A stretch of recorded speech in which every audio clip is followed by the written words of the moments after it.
এ রাজ্যে গত 24 ঘন্টা ধরে যে ভয়ানক অরাজক পরিস্থিতি তৈরি হয়েছে এসআইআরকে কেন্দ্র করে, এবং সেটা মাত্রা ছাড়াতে ছাড়াতে সুপ্রিম কোর্টের দ্বারা নিযুক্ত বিচারকরা পর্যন্ত তার থেকে ছাড় পেলেন না। তারা ঘেরাও হয়ে থাকলেন, তাদের মধ্যে মহিলা বিচারপতিরা থাকলেন, এবং প্রায় প্রাণ হাতে করে তাদের পালাতে হলো মালদার মোথাবাড়ি বা কালিয়াচকের জায়গাটা থেকে। তার বিস্তারিত রিপোর্ট আমরা গত দুটো এপিসোড জুড়ে ভিডিও ক্লিপিং সহকারে আপনাদের সামনে তুলে ধরবার চেষ্টা করেছি, এবং এর ফলবশত একটি বিশেষ প্রশ্ন রেখেছি যে এই সব কিছু যে হচ্ছে এবং হয়ে চলেছে এর পিছনে মূল উস্কানিদাতাটা কে। নমস্কার, মানুষের ভাষায় আপনাদের সকলকে স্বাগত। আমি প্রবীর রায়চৌধুরী আপনাদের সাথে। আজকে এই এপিসোডে বিশেষ কয়েকটি মানুষের চাহিদা এবং প্রশ্ন, সেগুলো নিয়ে আজকে আমরা একটু নাড়াচাড়া করে দেখব যে ঠিক আমাদের হাতে সামনে কি অপেক্ষা করে আছে। প্রথম কথা, সুপ্রিম কোর্ট এই ঘটনায় যে প্রচন্ড ক্ষুব্ধ সেটা তার প্রধান বিচারপতি ডিভিশন বেঞ্চের নেওয়া সুমোটো মানে নিজের থেকেই স্বতঃপ্রণোদিত মামলা প্রয়োগ করে আজকে সেটা তাদের মনোভাব স্পষ্ট করে দিয়েছেন। তাতে একাধিক কড়া অবজারভেশন তারা দিয়েছে, এবং রাজ্যের মুখ্য সচিব, ডিজি, স্বরাষ্ট্র সচিব থেকে শুরু করে সেখানকার যিনি দায়িত্বে ছিলেন পুলিশের ডিআইজি, এদের সবাইকে শোকজ করেছেন এবং ভার্চুয়াল হিয়ারিং এ উপস্থিত থাকতে বলেছেন, এবং নির্বাচন কমিশনকে বলেছেন যে এনআইএ অথবা সিবিআই তদন্তের অবিলম্বে ব্যবস্থা করতে। আজ এই মুহূর্তে সন্ধ্যের কাছাকাছি সময় যে আপডেট আমাদের কাছে এসে পৌঁছিয়েছে সেটা হচ্ছে নির্বাচন কমিশন এনআইএ এবং সিবিআই এর মধ্যে থেকে সিবিআইকেই বেছে নিয়েছে তদন্ত করবার জন্য। যদিও এখানে প্রশ্ন থাকে যে এনআইএ তদন্তই বা নয় কেন, যেখানে অভিযোগ উঠেছিল যে এই গাড়ির ওপরে বোমাও নিক্ষেপ করা হয়ে থাকতে পারে, যেখানে অন্যান্য অস্ত্র ভাণ্ডারেরও অভিযোগ উঠে আসছে, এবং অতীতেও ওই মোথাবাড়িতে যে ভয়ঙ্কর কাণ্ড গত কয়েক মাস আগে আমরা দেখেছি দুটি নির্দিষ্ট সম্প্রদায়ের মধ্যেকার, এবং সেখানে যে তাণ্ডব লীলা আমরা দেখেছি, সেইটাকে কনসিডার করে কেন এনআইএ তদন্ত হবে না। যাই হোক, সেটা সুপ্রিম কোর্ট এবং নির্বাচন কমিশনের বিষয়। এখন এই সামগ্রিক বিষয়টা জুড়ে প্রশ্ন উঠে গেছে যে এইখানে যেখানে জেলা জাজরা সুপ্রিম কোর্টকে পর্যন্ত মানে জেলা জাজরা পর্যন্ত তাদের নিরাপত্তা নেই, যেখানে মাত্র গতকাল সুপ্রিম কোর্ট ভরা এজলাসে সাংসদ এবং আইনজীবী কল্যাণ বন্দ্যোপাধ্যায়, কপিল সিব্বাল, মেনকা গুরুস্বামী এবং শ্যাম দেওয়ান এদের কাছে প্রশ্ন তুলেছিলেন এবং জানিয়েছিলেন যে তাদের কাছে হাইকোর্টের প্রধান বিচারপতির কাছ থেকে রিপোর্ট গেছে, উদ্বেগ প্রকাশ করেছিলেন যে তাদের উপর চাপ সৃষ্টি করা হচ্ছে, ভীতি প্রদর্শন করা হচ্ছে, এবং তারা কিন্তু সতর্ক করেছিলেন, মানে একটা ওয়ার্নিং দিয়েছিলেন ভরা এজলাসে, যেটা আমরা একাধিকবার অন্যান্য আমাদের পিছনের যে 2-3টে এপিসোড আছে আপনারা খুঁজলেই সেখানে দেখতে পাবেন। আজকেও আমরা সেটা দেখিয়েছি। তো আজকে মানুষের মনোভাব হলো এই শোকজ, ভর্ৎসনা, রিপোর্ট চেয়ে পাঠানো, তদন্তের নির্দেশ দেওয়া, কড়া মনোভাব দেখানো না। মানুষের মনোভাব হচ্ছে যথেষ্ট এসব হয়েছে, এবার কিছু করে দেখাও বাপু, অনেক হয়েছে, এবার কিছু করে দেখাও বাপু। রাজনীতির মতো চলবে, রাজনৈতিক নেতারা বিভিন্ন গরম গরম ভাষণ দেবেন, দয়া করে মানুষকে আপনারা এবার বাঁচতে দিন, ভোটের নামে মানুষের জীবনকে আর মৃত্যুর মুখে ঠেলে দেবেন না, এবং এটা দাবি রাষ্ট্রের কাছে। তাহলে সেই রাষ্ট্রের কাছে যে দাবি, সেই দাবিতে দেখা যাচ্ছে আমাদের এই মানুষের ভাষার কমেন্ট বক্স বলুন, অন্যান্য সোশ্যাল মিডিয়ার বিভিন্ন কমেন্ট বক্স বলুন, ছয়লা হয়ে যাচ্ছে একটাই দাবি, চাই রাষ্ট্রপতি শাসন। কারণ এই মাথা থেকে পা পর্যন্ত পচে যাওয়া যে অ্যাডমিনিস্ট্রেটিভ ব্যবস্থাটা পশ্চিমবঙ্গে চলছে, এই প্রশাসনিক ব্যবস্থা, সেটাকেই নির্বাচন কমিশন একে ট্রান্সফার করে ওখানে দিচ্ছে, ওকে ট্রান্সফার করে আরেক জায়গায় পাঠিয়ে দিচ্ছে। সেই নিয়ে অনেকে উৎসাহিত হচ্ছেন, আমরাও হয়েছি যে ইয়েস, সেটুকুও তো অতীতে হয়নি, এবার হচ্ছে। কিন্তু এভাবে যে সেটা মানে অবাধ নির্বাচন সম্ভব নয়, আমরা এই গত এপিসোডেও বলেছি, 10 লক্ষ নিরাপত্তা বাহিনী নিয়ে এসেও সেটা সম্ভব নয়। তার কারণ মাথা থেকে পা পর্যন্ত পচে গেছে, এবং সেখানে যেখানে তার মানে রাজ্যের যিনি প্রধান, তিনি যেখানে প্রকাশ্য মঞ্চে সুপ্রিম কোর্টকে থোড়াই কেয়ার করে হুমকি দেন যে একটা কমিউনিটি দিয়ে আর একটা কমিউনিটিকে ঘিরে শেষ করে দিতে পারেন তিনি, এবং তিনি প্রকাশ্য মঞ্চ থেকে ভোটারদের, সাধারণ জনগণকে হুমকি দেন যে ভোটের পরে গলায় পোস্টার লাগিয়ে বলতে হবে, বাড়িতে পোস্টার টাঙিয়ে বলতে হবে আমি বিজেপি করি না, আমি বিজেপি করি না, আমি বিজেপি করি না। এটা তো রাজনৈতিক বক্তব্য নয়, এটা হুমকি। এবং এগুলো নিয়ে আমরা অনেকগুলো এপিসোডে বারবার করে কথা তোলবার চেষ্টা করেছি, কিন্তু সেই কথাগুলো কতদূর কার কান পর্যন্ত পৌঁছচ্ছে? শুধু দর্শকবৃন্দ, আপনারা চ্যানেলটাকে একটু সাবস্ক্রাইব করুন, একটু শেয়ার করুন, যাতে এই কথাগুলো ঠিক জায়গা মতো অন্তত গিয়ে পৌঁছয়, যদি আপনারা চান। এপিসোডটা শেয়ার হলে সঙ্গে আপনাদের কমেন্টগুলোও তো তাদের হাতে গিয়ে পৌঁছবে। এখন ঘটনা হচ্ছে, এই সব কিছুর মধ্যে থেকে মানুষ বীতশ্রদ্ধ হয়ে উঠেছে, কিন্তু সুপ্রিম কোর্ট কি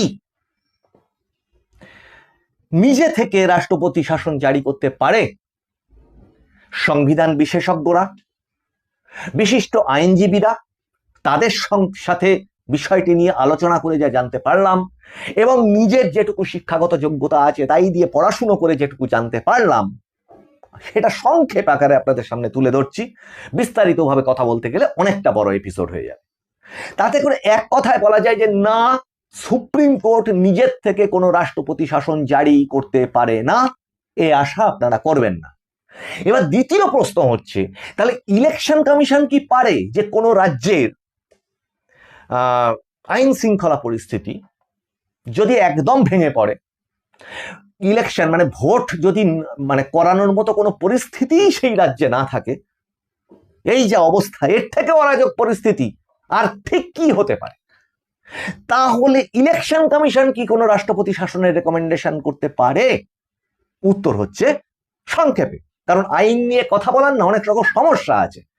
কারণ এমনিতেই দেখতে পাচ্ছেন যে একটা তদন্তের মধ্যে থেকে ফাইল বার করে নিয়ে মানে সর্বোচ্চ স্তরের নেত্রী, তার প্রশাসনের সমস্ত সবাই জড়িয়ে থেকে যখন চোখের সামনে দিনের আলোর মধ্যে এই ঘটনা ঘটে যাচ্ছে, এবং সেখানে সেই মামলার হিয়ারিং সুপ্রিম কোর্টে অলরেডি 3খানা হিয়ারিং হয়ে গেল, তার মানে একটি আইনের আর একটা অসংখ্য অসংখ্য অসংখ্য বিতর্ক থাকে বা উল্টো মত, বিরুদ্ধ মত থাকে।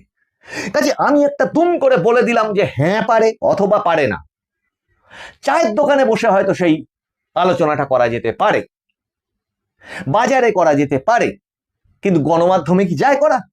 যায় না।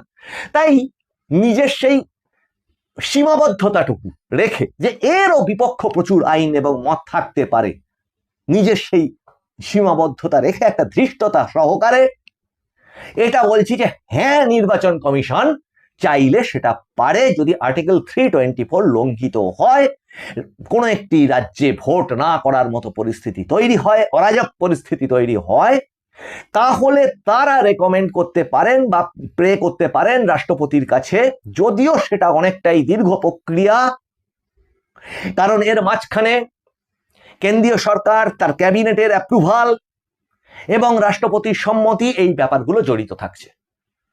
কিন্তু এই ক্ষেত্রে যদি পার্সপেক্টিভ হিসেবে দেখা হয় পরিস্থিতিটা, তাতে এই রাজ্যে এইখানে এসে রাষ্ট্রপতি চরমভাবে অপমানিত হয়েছেন। কেন্দ্রীয় সরকার তার সমস্ত রকম প্রচেষ্টা যদি ধরা হয়, কেন্দ্রীয় প্রকল্প থেকে শুরু করে রাষ্ট্র ব্যবস্থা, সাংবিধানিক ব্যবস্থার প্রয়োগ, ফেডারাল কাঠামো, সেখানে এই রাজ্যটা ভারতবর্ষে আদৌ আছে বলেই মনে হয় না। এই রাজ্যে দেশের সংবিধান, আইন কানুন কিচ্ছু নেই বলেই মনে হয়। কাজে কেন্দ্রীয় সরকারের অবস্থানটাও কিন্তু এখানে নেগেটিভ, অন্তত এই রাজ্যের ক্ষেত্রে, যে তাদেরও সন্তুষ্ট হওয়ার কোনো কারণ নেই এই রাজ্যের প্রতি।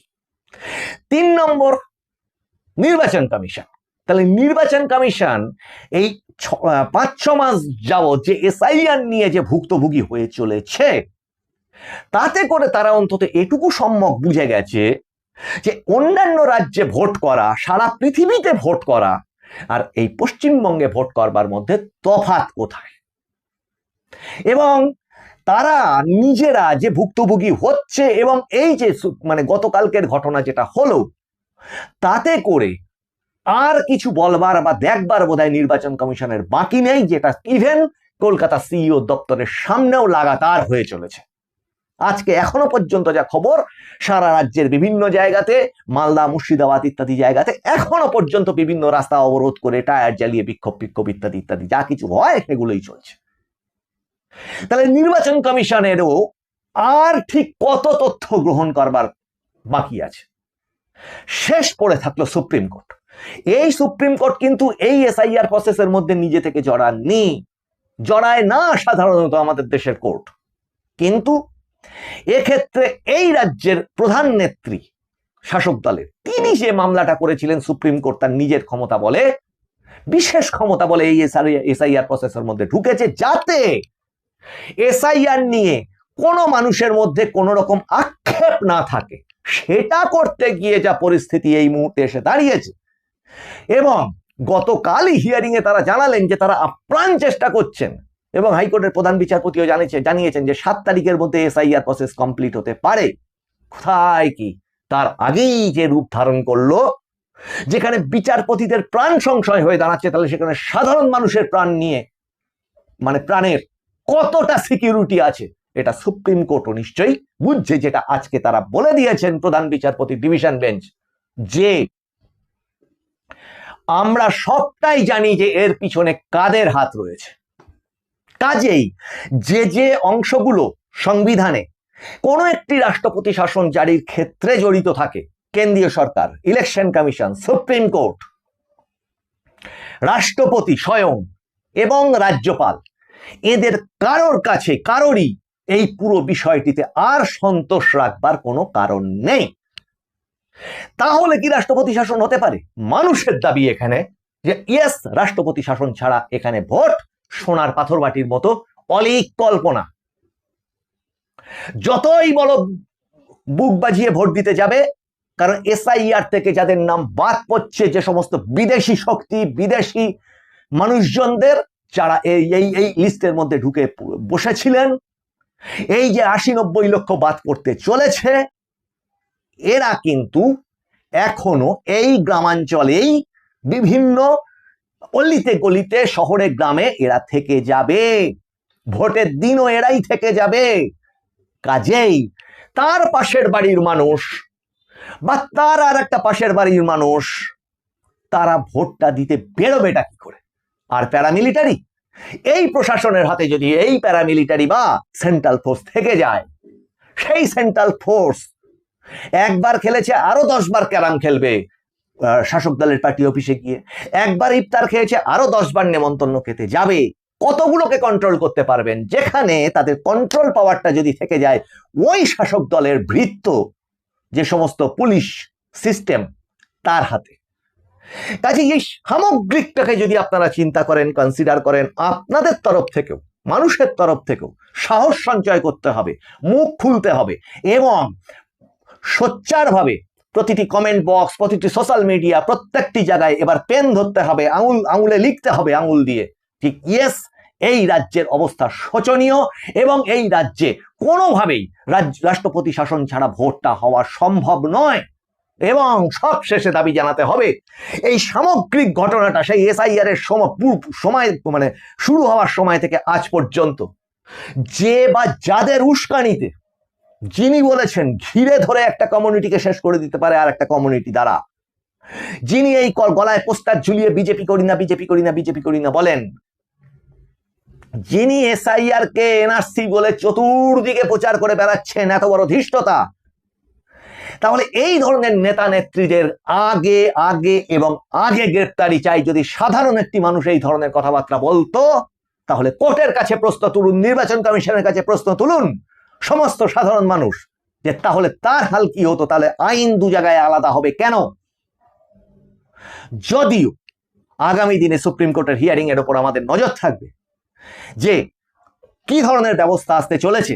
আমাদের কাছে নির্বাচন কমিশন সূত্রে বা অন্যান্য লেভেল থেকে যে সমস্ত সূত্র মারফত যে সমস্ত খবরগুলো পাচ্ছি, তাতে করে অন্তত এই রাজ্যের এই মুহূর্তে টিম টিম করে জ্বলতে থাকা শাসক দলটি, বিদায়ী শাসক দল, যেটা যদি অবাধ নির্বাচন হয় ইতিহাস থেকে তার নাম খুঁজে পাওয়া যাবে না, আর অস্তিত্বই থাকবে না, তাদের মধ্যেও কিন্তু এই আতঙ্ক সৃষ্টি হয়েছে এবং একটি বড়সড় ধরনের স্টেপ যে এবার আসতে চলেছে এ ব্যাপারে অন্তত কারোর সন্দেহ থাকার কারণ নেই।